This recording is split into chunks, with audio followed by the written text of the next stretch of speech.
Nakarating na sa Czech Republic sina Justice Secretary Frederick Bida at Chief State Counsel Attorney Dennis Arbinchan kahapon.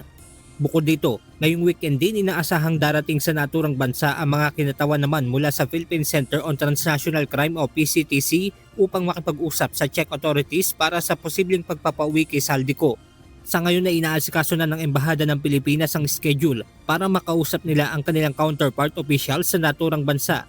Ayon kay Justice Secretary Frederick Bida, direktiba sa kanila ni Pangulong Ferdinand Marcos Jr. na alamin ang mga kinakailangang legal na proseso para mapauwi na sa Pilipinas ang dating mambabatas.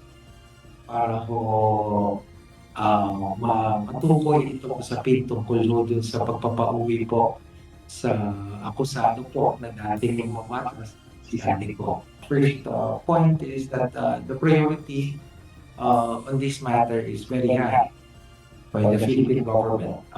Yung maigting na pagsunod natin sa rule of law, ito pa rin sinusunod natin. Mapanagot at dapat mapanagot at humarap sa kaso na kung saan sila nasasakdal. Ayon pa sa kalihim, isa sa nakikita nilang pagsubok para maibalik sa Pilipinas si Ko ay ang mga ipinatutupad na batas sa naturang bansa. Challenging would be, siyempre, we need to deal with and respect the authorities of other sovereign states. No? We need to be familiar and we need to recognize the peculiarities of their system. No? The challenge also is distance, di ba? Doing it. And peculiar to EU, di ba? They can cross borders here, really. Sa naturang pagpupulong din malalaman kung papayagan sila ng Czech officials na makita o makausap si Saldico. Kung ito ay papayag sa mga pagkakataon, no, na binibigay at sa panturan ng kanilang yung tinatawag natin data privacy nila, di ba?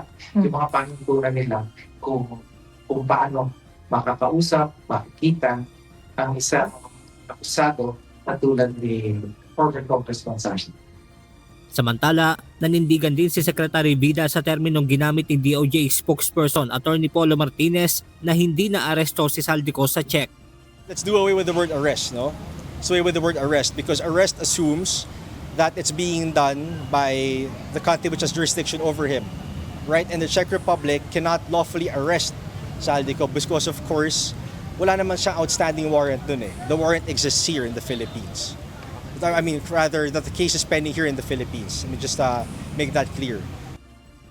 Wala pa tayo doon, no? I think I'll stick with what Fiscal Martinez already relayed, no?